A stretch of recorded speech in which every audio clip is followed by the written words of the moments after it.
Programa Observadores. Oferecimento Sinobras. Desenvolvimento sustentável é a nossa marca. Bom dia, está começando agora mais uma edição do nosso programa Observadores. Na manhã de hoje, a gente vai conhecer um pouquinho mais sobre maçonaria e sobre a grande loja maçônica do estado do Pará. Para isso, a gente está recebendo aqui o grão-mestre da maçonaria no estado, o Edilson Araújo. Bom dia, Edilson. Bom dia, Patrick. Bom dia, pessoal de casa. E além do Edilson, também está aqui conosco o Valbi Camargo, ele que é inspetor litúrgico do Supremo Conselho do Grau 33. Bom dia, Valbi. Bom dia, Patrick. Bom dia, pessoal de casa. Este é o programa Observadores, eu sou Patrick Roberto e você estará conosco na próxima hora. Voltamos após o intervalo, continue conosco.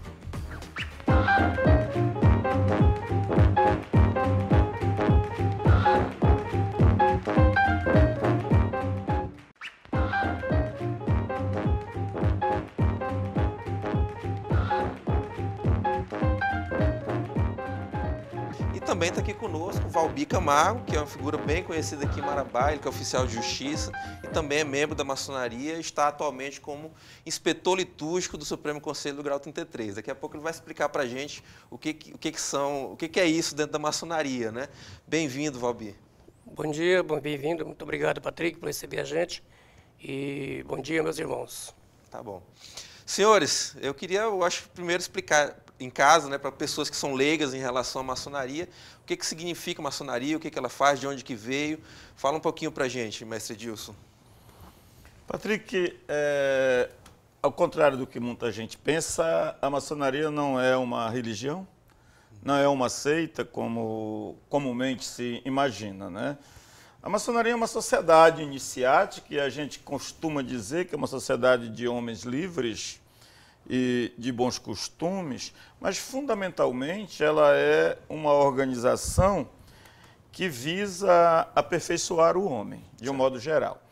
Ela tem fundamentalmente um princípio que é acreditar em um princípio criador, em um grande arquiteto que criou esse universo todo, que nós, por óbvio, denominamos de grande arquiteto do universo, em respeito às diversas religiões. E por ela não ser uma religião, é que ela assim o denomina o Criador do mundo, esse grande arquiteto, para contemplar todos os pensamentos. Para mim, esse grande arquiteto é Deus, porque eu sou cristão, e esse grande arquiteto é Deus. Para outros é Alá, para outros é Buda, para outros é Maomé, e assim por diante. A maçonaria, e tem como objetivo aperfeiçoar o homem, preparar o homem espiritualmente na construção do seu templo interior. Sabe? Na maçonaria se ingressa através de um processo iniciático, né? Através de convite de um outro maçom, e um dos nossos princípios que eu mais primo por ele é que nós não temos limite à investigação da verdade. Certo. Ou seja, a maçonaria ela prega que não existe verdade absoluta e que o maçom tem a obrigação de eternamente buscar a verdade. Ou seja, a eterna busca da verdade. Não existe verdade absoluta. Aquilo que é verdade hoje pode não ser amanhã. Aquilo que é verdade para mim pode não ser para você, certo, que também é maçom. E nem por isso vamos dizer que eu estou certo e você está errado ou vice-versa. Eterna construção. Eterna Daí construção. A alegoria sempre do arquiteto, E tem um aspecto também, Patrick, que a maçonaria, a gente costuma dizer que a maçonaria não dá nada de graça para ninguém do ponto de vista do conhecimento. Por quê? Porque nós passamos os nossos conhecimentos e os nossos princípios através de símbolos e alegorias. Isso significa que eu vou chegar num templo maçônico, eu tenho a obrigação de identificar e interpretar cada um daqueles símbolos da forma como eu entender, que pode não ser a mesma sua. E, novamente, repito, nada vai garantir que eu estou certo, a minha interpretação, ou a sua está certa. Correto. Valbi, quanto tempo já de maçom? Completo agora 30 anos. 30 anos, metade da tua vida. Metade da minha vida. Ligado a isso. Já foi presidente, né, que é o Venerável Mestre, né, a figura do Venerável Mestre. Na minha loja já passei por todos os cargos possíveis da minha loja, passei por todos os cargos. Hoje eu exerço um cargo diferente, que é dos graus filosóficos. Certo. Explica pra gente o que são os graus filosóficos. Os graus filosóficos a maçonaria é um sistema de escola, né? Então, os graus filosóficos, nós temos 4 escolas aqui em Marabá, que acompanham o maçom do grau 4 ao 32. Certo. Aqui nós não temos somente o 33, que é feito no Rio de Janeiro. Então, a gente faz a preparação dele, mas é feito no Rio de Janeiro. Então, do 4 ao 32, nós temos as escolas aqui em Marabá para aperfeiçoar o maçom. E isso leva de 2 a 5 anos, dependendo a carreira do irmão. O inspetor, que é a tua função, ele é responsável por uma região. A organização de uma região. A minha função, né, eu tenho a 3ª região do Pará, né, que é a Grande Inspetoria Litúrgica. Nós temos em torno de 14 cidades. Nós temos 6 escolas. 4 em Marabá, e uma em Paropebas, e uma em Rio Maria. Xinguara, Rio Maria. Certo. Então, nós ficamos na coordenação de toda essa área. Nós temos 318 irmãos estudando hoje. Tá aí. Só favor, completando aqui o que o Valbi colocou, a maçonaria ela se divide nos graus simbólicos e nos graus filosóficos, que são, aqui no sul do Pará, comandados pelo irmão Valbi, inspetor litúrgico do grau 83 do Supremo Conselho, e os graus simbólicos que do estado todo são dirigidos pela Grande Loja, ou seja, todos os graus são de responsabilidade do Supremo Conselho, mas os graus de 1 a 3, chamados graus simbólicos, a responsabilidade por eles foi passada do Supremo Conselho às grandes lojas para administrar esses 3 graus. Então, há uma diferença entre os graus simbólicos e os graus filosóficos, porque, do ponto de vista da grande loja, o último grau é o grau 3. Tá? Ou seja, a plenitude maçônica, como se diz, chega-se com o grau 3, a nível do grau simbólico. Mas, no meu entendimento, não existe plenitude, nem mesmo o grau 33 vai te dar essa plenitude. Porque, como eu disse no início, o nosso princípio é a eterna busca da verdade, então não existe plenitude. A Grande Loja ela atua como uma federação dessas lojas, não é isso? No estado do Pará. Então, todas essas lojas respondem à Grande Loja. Sim. Como funciona a entidade? Nós temos hoje 81 lojas jurisdicionadas à Grande Loja, 81 lojas ativas, que são como se fossem filiadas à Grande Loja. Eu não diria filiadas porque elas não são filiais da Grande Loja. Elas são lojas jurisdicionadas da Grande Loja, como se fosse uma representação da Grande Loja em cada município onde ela se localiza, em cada oriente, como nós chamamos, onde ela se localiza. Ela não é uma filial, porque a Grande Loja, o sistema não é como se fosse uma empresa. Elas são lojas jurisdicionadas que devem obediência à Grande Loja Maçônica do Estado do Pará, que tem o poder de fundar, instalar e criar as lojas onde houver gente interessada para isso. Certo. E a Grande Loja tem uma diretoria também. Sim, a Grande Loja tem um grão-mestre, tem uma diretoria. Para quem não conhece o sistema, as lojas maçônicas são formadas por um venerável mestre, como você disse no início, é como se fosse o presidente. Acompanhado de 2 vigilantes, primeiro e segundo vigilante, como se fosse 2 vice-presidentes, e como qualquer outra entidade, tem um secretário, tem um tesoureiro, tem um orador, que é como se fosse o representante do Ministério Público na sociedade civil, e um mestre de cerimônia, que é quem cuida da organização das sessões. E na Grande Loja não é diferente. Da mesma forma, nós temos o grão-mestre, temos um grão-mestre adjunto, aí só a única diferença da Grande Loja para as lojas, porque nas lojas não tem um venerável adjunto, na Grande Loja nós temos um grão-mestre adjunto e os mesmos outros cargos. Primeiro, segundo vigilante, orador, secretário, tesoureiro, mestre de cerimônia e os demais cargos dessa diretoria. Certo. Valbi, nós temos aqui um advogado, você também é um advogado, né, mas no momento trabalha como servidor público, né, do Estado, e a gente vê maçons de todas as áreas, né? Tem dentista, médico, jornalista. Como é que você vê essa pluralidade dentro da instituição? É isso que faz, né, a maçonaria ser bela, né, e chegarmos a um ponto que chegamos. nas nossas escolas filosóficas, nós estudamos todas as teorias, estudamos a aritmética, estudamos história, filosofia, para os graus filosóficos ser aperfeiçoado e aperfeiçoar o maçom. Então, a função dele lá fora é muito importante, que quando ele chega nos graus filosóficos, ele tem a possibilidade de colocar o seu conhecimento e aumentar o nosso saber. Uma coisa que eu acho muito bacana é que Marabá Maçonaria está desde 1928, não é isso? Sim.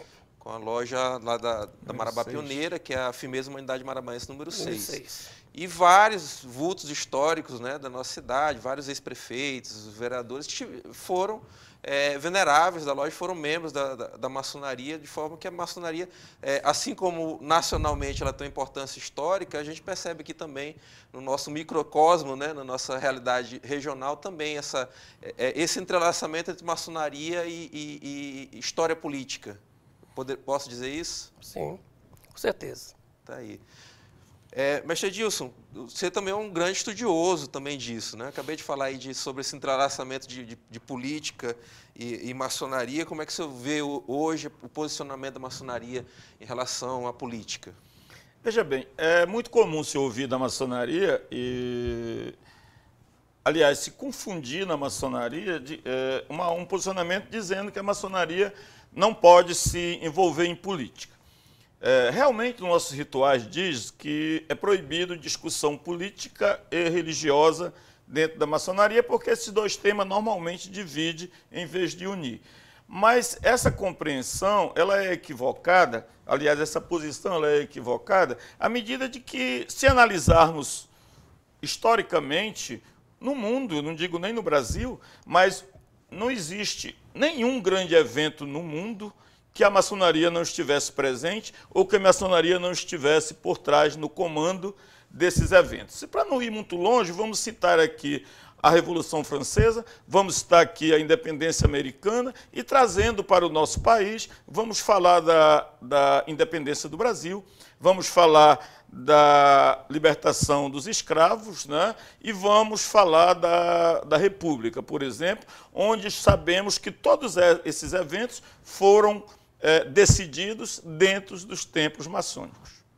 Com toda certeza. Muita história, né? É muita história e sabemos que não devemos discutir política partidária dentro de loja. São coisas diferentes. São coisas diferentes. Discutir política é uma coisa, discutir política partidária é hoje. Nós temos obrigação como maçom, porque nós temos como um dos princípios, Patrick, tornar feliz a humanidade. Está em nossos rituais. E ninguém se torna feliz a humanidade ignorando toda essa questão política que existe no Brasil e no mundo. É preciso que a gente esteja naquilo que eu chamo de macropolítica.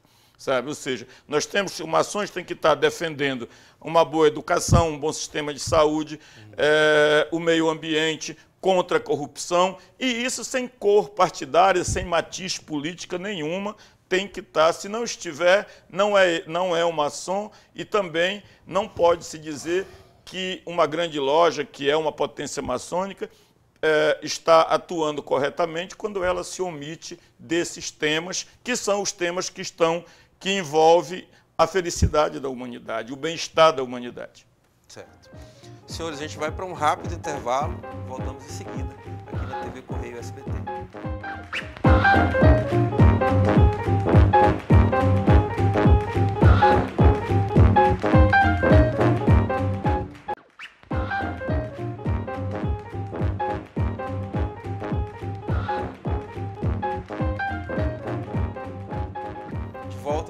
Observadores. Hoje a gente está aprendendo aqui bastante sobre maçonaria, conversando com o grão-mestre da grande loja Maçom do Estado do Pará, Edilson Araújo, está aqui conosco, e também o Valbi Camargo, que é daqui de Marabá e é o atual inspetor litúrgico do Supremo Conselho Grau 33 aqui para a nossa região. Vocês já estão entendendo um pouquinho sobre o que é a maçonaria, eles explicaram bastante aqui no bloco anterior. A gente vai conversar agora um pouquinho mais, se aprofundar um pouquinho mais sobre a instituição. Eu vou pedir para colocar uma imagem na tela, por favor, Marlon. Aqui é uma visita sua a uma loja, né? Que é uma loja, no caso aqui, uma loja da capital, não é isso? É. Como é que funcionam essas visitas? Assim, na minha campanha, eu prometi visitar pelo menos 2 vezes cada uma das nossas lojas da jurisdição durante o nosso mandato, que é de 3 anos, o mandato do grão-mestre, para quem não sabe, o mandato é de 3 anos. Graças a Deus já consegui quase que cumprir essa meta, está bem perto de cumprir essa meta em menos da metade do mandato. Essa loja que nós estamos vendo aí é a loja Renascença número 3. Ou seja, é a 3ª loja da constelação da grande loja maçônica do estado do Pará, uma loja tradicional com 150 ou 160 anos aproximadamente. E a gente tem feito isso com muita disposição e agradecendo aqui, quero agradecer a todas as lojas por onde eu já passei. A recepção é muito boa, é muito bom.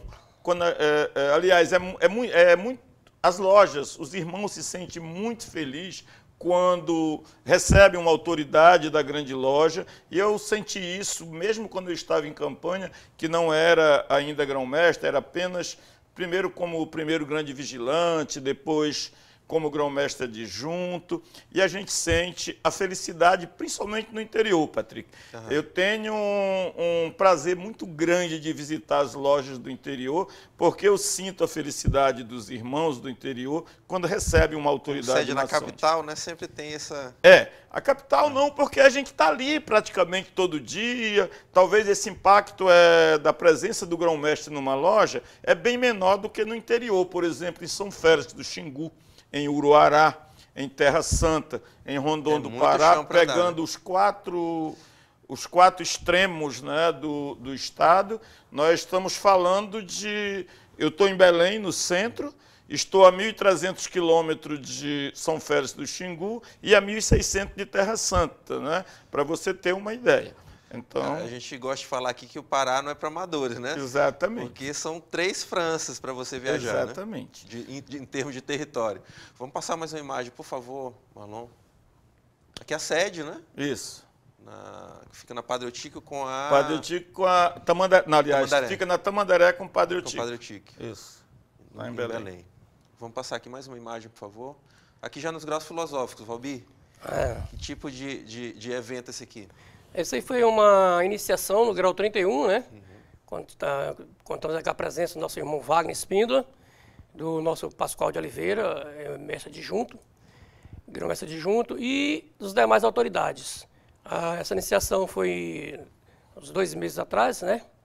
E nós tivemos aí a participação de toda a região, de toda a área da extensão da região, dos irmãos que fazem os graus, que eles vêm, fazem os graus e voltam para as suas cidades. Aqui depende da loja que o maçom pertence, não é isso? Depois que eles iniciam nos graus filosóficos, ele fica com pouco relacionamento com a loja. Ele só volta para a loja para ensinar ou para trabalhar, porque na perfeição ele procura se aperfeiçoar. Ele inicia na perfeição e procura fazer os graus, estudar, e quando ele volta para a sua loja, a intenção é ele ensinar ou ele aprender novamente, ou então ele ser um melhor maçom possível dentro da sua loja. Um processo contínuo. Um processo contínuo. Vamos passar aqui mais uma imagem, por favor, Marlon. Isso aqui também, aqui já é você lá no Rio de Janeiro, é isso? Isso aí foi na festa de 190 anos do Supremo Conselho, estava no Rio de Janeiro, e aí são os grandes inspetores litúrgicos da região norte.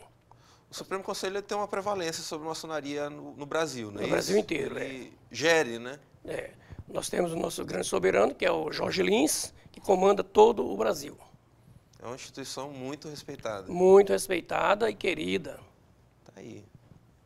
Vamos passar aqui mais uma imagem, por favor. Aqui, Edilson, eu percebo sobre a tua gestão que há também um processo contínuo de palestras, né, de aprimoramento e também congregando, né, os maçons. Isso aqui é uma dessas oportunidades, acredito. Isso foi o ano passado, na Semana do Maçom, que o Dia do Maçom é dia 20 de agosto, e a gente comemora a Semana do Maçom, normalmente na semana do dia 20 de agosto.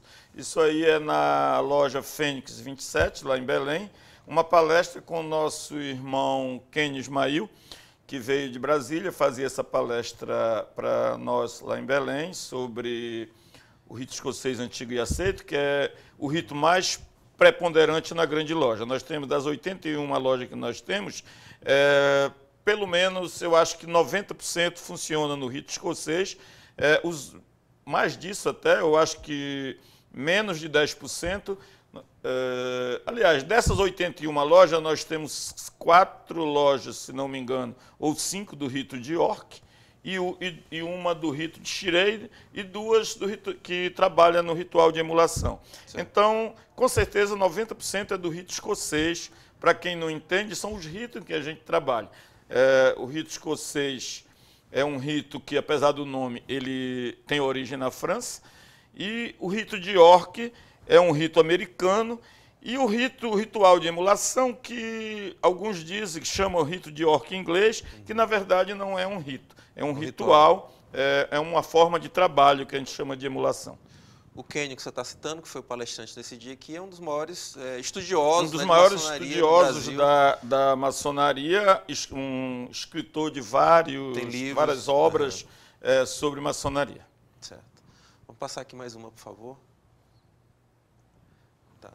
Aqui, essa foto saiu cortada, mas, na verdade, tem alguém com uma bandeira nacional e foi colocada aqui, foi escolhida para a gente conversar sobre patriotismo, né? Existe um entrelaçamento, como eu falei no primeiro bloco, muito grande da maçonaria com a história política do Brasil e sobre o nacionalismo, sobre patriotismo. Como funciona isso dentro da maçonaria? Pois é, na maçonaria nós temos, vou introduzir até um outro elemento, nenhuma sessão maçônica inicia sem a abertura do livro da lei, que para nós cristãos é a Bíblia Sagrada, podendo ser aberto outros livros, como o Torá, dependendo de ter lá naquela sessão um judeu, se tiver um muçulmano, vai ter o Alcorão, tudo aberto lá, cada um reverencia o livro da lei da sua religião. A bandeira brasileira, ela entra em todas as sessões magnas. E o que chamamos de sessão magna? Toda sessão de iniciação, de elevação, iniciação para o grau 1, de aprendiz maçom, elevação para o grau 2 de companheiro maçom e a exaltação, que é para o grau 3 de mestre maçom, onde encerra a caminhada da maçonaria simbólica, né? Depois continua aqui nos graus filosóficos, como explicado pelo nosso irmão Valbi. Então, toda a sessão magna, ela inicia com o ingresso do pavilhão nacional, o hino nacional, a execução do hino nacional e na saída, no encerramento, a retirada do pavilhão com o hino da bandeira. Porque, além dos princípios que eu já falei aqui, a maçonaria defende, sabe, a defesa do Estado de Direito, da democracia e o patriotismo acima de tudo. A reverência às nossas leis, ao nosso pavilhão nacional. Certo. Vamos passar aqui mais uma imagem, por favor. Tá, eu coloquei essa imagem aqui porque estão aqui as damas, né, as esposas dos maçons, e eu queria até registrar a presença aqui conosco da primeira dama, da Glepa, né, a Luísa, está aqui nos bastidores, está aqui a Tânia também, esposa do Valbi, está aqui também a Cristiane Cade, que é daqui de Marabá, esposa do Odilon, que também está aqui conosco, que é venerável de uma das lojas aqui da cidade, que são 2 lojas da grande loja, não é isso? A Firmeza Humanidade Marabaense, que fica na Velha Marabá, e a Pioneira da Transamazônica, que fica no Novo Horizonte. Mas eu coloquei essa imagem aqui, Edilson e Valbi, porque eu acho que vocês devem receber muito questionamento sobre onde que entra a mulher na maçonaria, né? Qual a função da mulher, da família na maçonaria? Eu queria que vocês falassem sobre isso, porque eu sei que vocês são bastante questionados. Pois é. Tem muito mito até de que a mulher não pode ingressar na maçonaria. Realmente, a mulher não pode participar das sessões maçônicas. A mulher ingressar na maçonaria, ela não só pode, como deve. O ingresso que eu digo, quando você entra na maçonaria, você tem a obrigação de levar a sua família. E por quê? Porque nós pretendemos crescer. E se nós pretendemos crescer,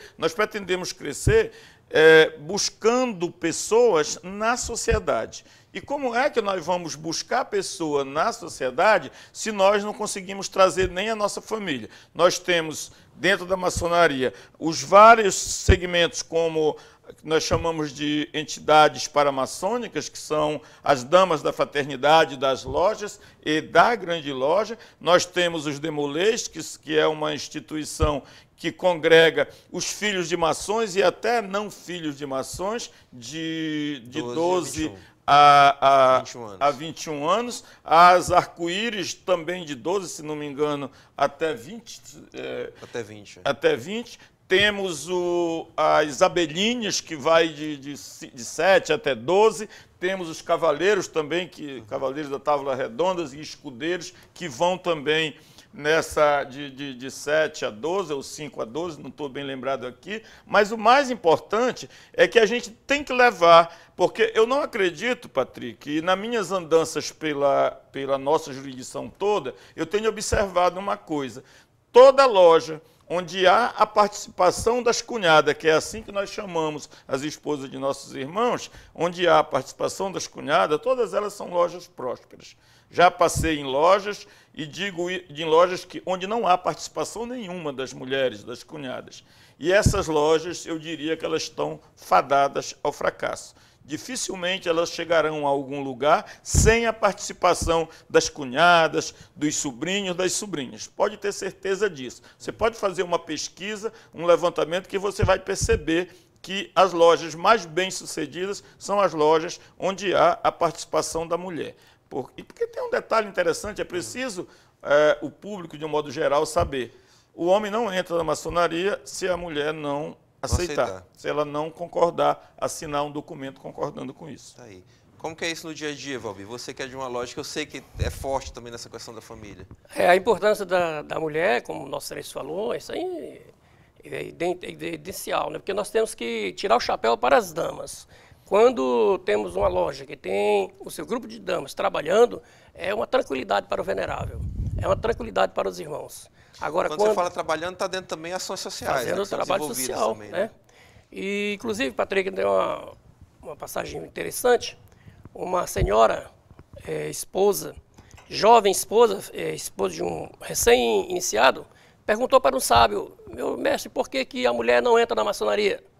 E ele respondeu: minha querida, é o seguinte, o homem entra para a maçonaria e deixa a mulher lá fora, porque ele entra para lá para estudar, ele entra lá para conversar, para aprender, ele procura a perfeição. E vocês, mulheres, não precisam, vocês já são perfeitas. Tá aí, uma boa explicação. As minhas estão sorrindo aqui nos bastidores, mas saiu bem nessa aí. Vamos passar mais uma aqui, por favor. Ah, tá. Isso aqui faz parte também da Semana do Maçom, que é a caminhada, não é isso? Isso. É feito em Belém, não é isso? Isso. Como é que funciona o evento? Assim, a gente encerra a nossa semana de palestra, fazemos sempre uma semana de palestra em várias lojas diferentes. E esse ano nós estamos querendo fazer isso no estado todo. A festa nós já estamos organizando, né? Para as 4 regiões, pelo menos, né? Marabá, Santarém, Castanhal e Belém. E vamos incentivar que isso também, essa mesma atividade aí, seja feita também nas regiões, né? A caminhada, pelo menos 1 ou 2 palestras durante a semana nas regiões, diferente de Belém. E Belém vamos tentar manter a semana toda de palestra sobre temas fechados para maçons. E pelo menos nós fazemos 2 palestras para maçons e as outras 3 abertas para o público em geral, sobre temas abertos para o público interessado. Nesse ano aqui, que acho que é do ano passado, mesmo, né? Vamos passar mais uma imagem bem aqui, por favor. E era um ano de eleição e aproveitou-se também o evento para uma mensagem social, né? Isso no caso do voto consciente, as pessoas raciocinarem um pouquinho sobre o momento que nós estávamos vivendo, não é isso? Isso era uma campanha da Confederação da Maçonaria Simbólica do Brasil, a CMSB, que congrega as 27 grandes lojas do país, né? Ela é uma entidade de cunho consultivo, ela não tem poderes sobre as grandes lojas, mas ela reúne as grandes lojas para a gente tirar linhas de atuação. E esse tema aí, o voto consciente, foi objeto de uma campanha veiculada pela CMSB, tentando alertar a população para não vender o seu voto, para votar conscientemente, visando melhorar o nosso quadro político que a gente vive. Precisamos. Senhores, a gente vai para mais um intervalo e voltamos em seguida aqui na TV Correio SBT.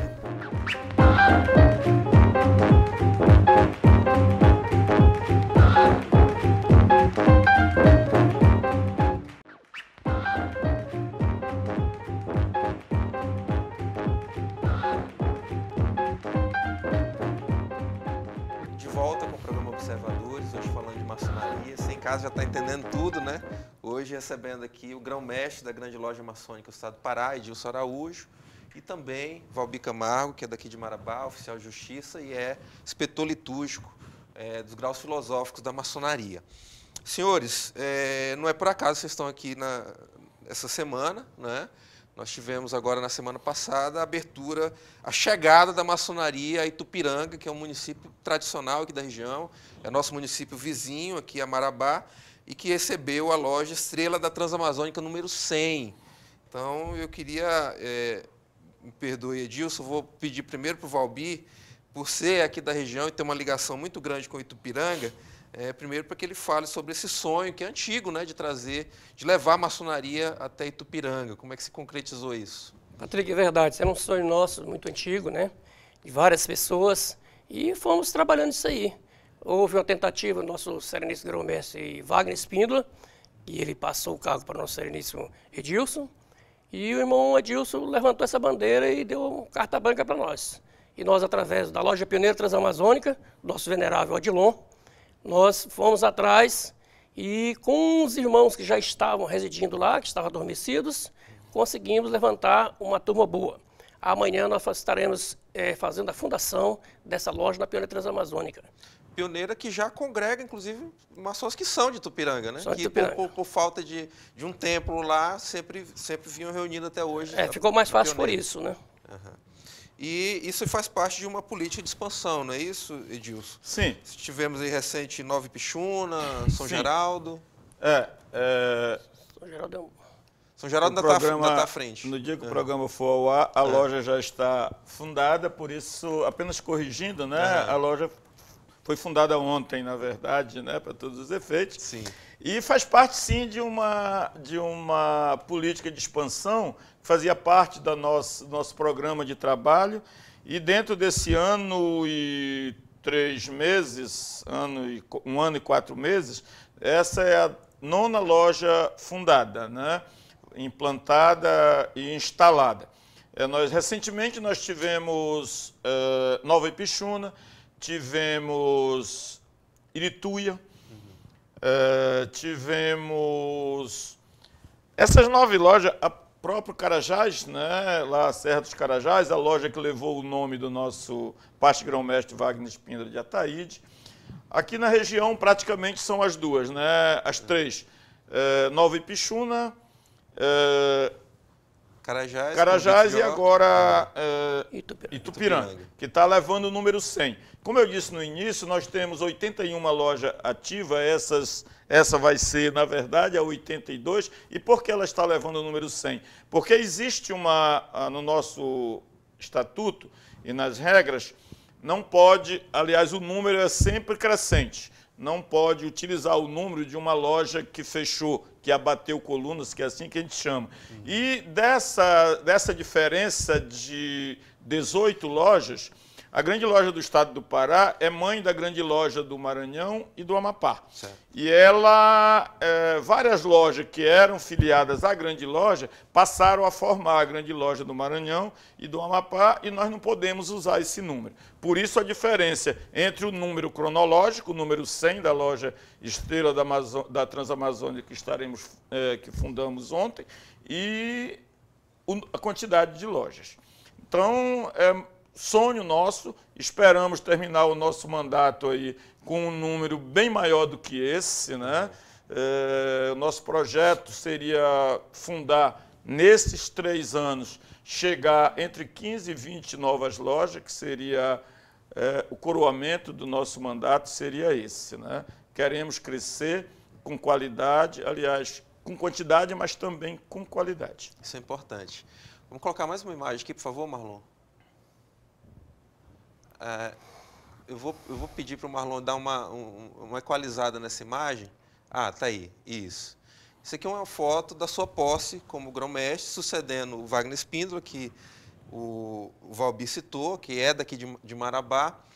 E me chama muita atenção da sua posse, desse seu discurso de posse, que foi totalmente diferente do que se espera desse tipo de evento. O senhor fez uma exortação muito forte em relação ao posicionamento social da maçonaria, né? Eu citava no bloco anterior, né, que historicamente a maçonaria esteve presente. O senhor mesmo citou aí, né, a independência do Brasil e etc. Nós poderíamos dizer que ao longo do tempo a maçonaria recuou nessa importância que ela tinha, nessa voz que ela tinha socialmente dizendo, é o que eu entendo da sua fala e é o chamamento que eu entendo que o senhor fez para os maçons, para que voltem a ter esse protagonismo. Com certeza, Patrick, eu acho que ela regrediu muito nesse aspecto. Você viu no meu discurso, quando eu fiz algumas referências, eu disse que eu sonhava com uma maçonaria, aliás, eu sonho com uma maçonaria dos tempos de José Bonifácio, de Gonçalves Ledo, de José do Patrocínio e de vários outros heróis, vamos dizer assim, da nossa história, que eram maçons e que tinha uma atuação política muito importante. Eu tive a oportunidade de ouvir agora, numa conferência mundial nos Estados Unidos, em São Francisco, acredito que em 2015 ou 2016, não estou lembrado, uma crítica à maçonaria brasileira, onde foi dito que até 1930 a maçonaria brasileira ditava o caminho da política. E que hoje perdeu totalmente essa característica. Esse fenômeno não foi só no Brasil, foi todo exatamente. mundo. Se dizia também que nos Estados Unidos, até a eleição, se não me engano, que antecedeu ao Obama, não, até do Bush filho. Nunca se teve 4 eleições seguidas onde 3 presidentes não fossem maçom. E agora estava tendo ao contrário. Estava tendo, se não me engano, 4 presidentes seguidos, nenhum sem ser maçom. Então, mostrando, essa discussão foi muito forte na Conferência Mundial de São Francisco, e mostrando quanto a maçonaria estava alheia a essa questão política e se alheando cada vez mais. Não adiantava a gente ficar discutindo, querendo fazer discurso, se a gente não estava participando do processo político em geral. Eu ouvi também muitas críticas à maçonaria brasileira, e é importante colocar isso aqui, quando associou os governos de esquerda, vamos dizer, o governo da Dilma e até o governo da Venezuela, ao bolivarianismo. Certo. Eles acharam aquilo uma afronta ao Simão Bolívar, que é considerado hoje como o libertador da América. E cultuado como um dos maçons mais importantes do mundo, sabe? Quer dizer, as pessoas têm que estudar um pouco mais e entender que a política de Maduro ou de Chávez, antes de Maduro, não tem nada a ver com o bolivarianismo. Como Chávez foi uma figura que citava muito Simão Bolívar, colou um pouco ali no que é feito no país deles, que não tem nada a ver. Associaram a política dele ao bolivarianismo, que tinha a missão de libertar do poder dos ditadores, né, dos grandes ditadores. Eu queria falar, aproveitando ainda a sua imagem aqui na tela, é natural que esse cargo que o senhor alcançou agora se chegue já numa idade madura e com um longo histórico de maçonaria, etc. O senhor é a maior autoridade maçônica no estado do Pará. Mas o senhor tem uma história pessoal muito interessante, né? Porque já veio se formar em Direito já na idade madura, né, já depois de uma vida construída, e é hoje um advogado bem-sucedido, né, o que lhe permite dedicar esse tempo à maçonaria. Se não fosse, não conseguiria. Eu queria saber, primeiro, como que o senhor consegue administrar as duas coisas, a sua vida profissional e estar à frente da função, e contar também um pouquinho dessa sua trajetória. Patrick, quando eu falo da minha vida profissional, eu tenho um certo cuidado com uma questão que se coloca, que diz assim: normalmente é muito comum você ouvir quem quer vence. Não é muito assim, né? Não é muito assim. Não é quem quer. É quem tem vontade, capacidade e oportunidade. Não adianta eu ter vontade e não ter capacidade e nem oportunidade. Certo. Não adianta eu ter as duas coisas e não ter a oportunidade. Eu tive vontade, tive capacidade e não vou negar, tive oportunidade também. Porque eu conheço pessoas com muitas vezes com vontade e às vezes até com capacidade e não tem oportunidade. É preciso ter essas três coisas. Sem essas três coisas você não chega a lugar nenhum. A minha história, ela é uma história que eu contei no dia da posse ali muito rapidamente, mas é assim: sou nordestino, egresso do Nordeste, do Ceará, vim de lá em 1958, de uma seca de 3 anos, cheguei nesse estado do Pará em 1958, mais precisamente dia 29 de janeiro de 1958, com 7 anos de idade, e trabalhei na roça até os 23 anos de idade. Depois fui embora para a cidade, sem profissão, sem nada, e quando você chega na cidade sem profissão, não tem outro caminho. Construção civil. Fui ser servente de pedreiro, fui pedreiro, e aos 36 anos tinha estudado até a 4ª série, tive que parar de estudar, porque me casei muito novo, aos 18 anos. Quando cheguei na cidade com 24 anos de idade, já tinha 5 filhos, com 24 anos de idade. Aos 36 já tinha 8. E resolvi retomar meus estudos. É uma história comprida. Por que eu resolvi retomar? Não dá para contar aqui. Mas resolvi retomar ali, fui fazer um supletivo. Dentro de 9 meses eu fiz o 1º grau, o 2º grau e o vestibular. Anos. Aos 36 anos. Eu fiz 1º grau, 2º grau e vestibular dentro de 9 meses. Aos 36 anos entrei na faculdade em janeiro de 87. Entrei aos 36 anos, na verdade. Uhum. E me formei em 90, eu estava formado, né? Em abril de 90 eu estava formado. E aos 40 anos, na verdade. De 90 para cá, nesses 20 ou 25 anos, 27 anos, 29, aliás, tive muita sorte também, aliado à determinação, consegui me realizar profissionalmente. Não tenho... Posso dizer que sou um profissional respeitado, fui 2 vezes condecorado pelo Tribunal Regional do Trabalho, atuei sempre na Justiça do Trabalho, fui membro do Tribunal de Ética da OAB por 18 anos e nos últimos 9 anos como seu presidente, presidi o Tribunal de Ética da OAB por 3 anos, renunciei para assumir a grande loja e... Esse pouco tempo, que eu diria que é pouco tempo de profissão em relação a quem entrou muito mais cedo, aos 25, 24 anos, quer dizer, me permitiu criar as condições de fazer o que eu estou fazendo hoje, de fazer o que eu gosto, sabe? Hoje eu posso te dizer que profissionalmente eu estou atuando talvez 20% daquilo que eu fazia antes. 80% eu estou dedicando à grande loja, à maçonaria de um modo geral, e porque eu decidi fazer aquilo que eu gosto. Valbi, isso é uma história rara, né? A gente conhece muitas histórias né? Fiquei até sem fôlego aqui. Mas fantástico, eu me emociona saber disso, dessa trajetória. E é como o senhor fala, né? Depende também da oportunidade, do interesse de seguir, ou seja, você decide dar um novo rumo na sua vida aos 36 anos, não é uma coisa simples no país que nós temos, sabendo como são as nossas dificuldades. Senhores, nosso tempo estourou, né? Foi ótimo o bate-papo. Queria lhe agradecer pela presença aqui conosco, Edilson. Obrigado.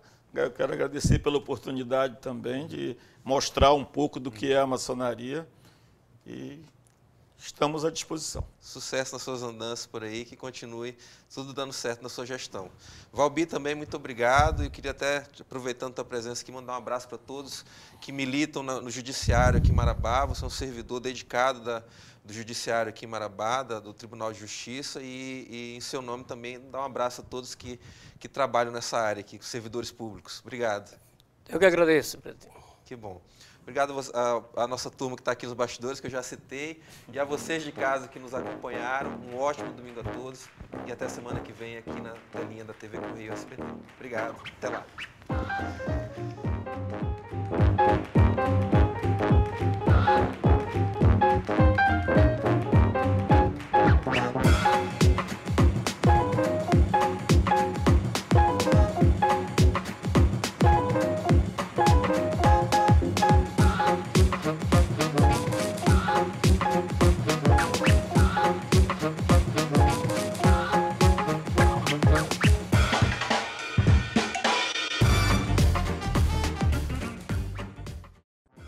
Programa Observadores. Oferecimento Sinobras. Desenvolvimento sustentável é a nossa marca.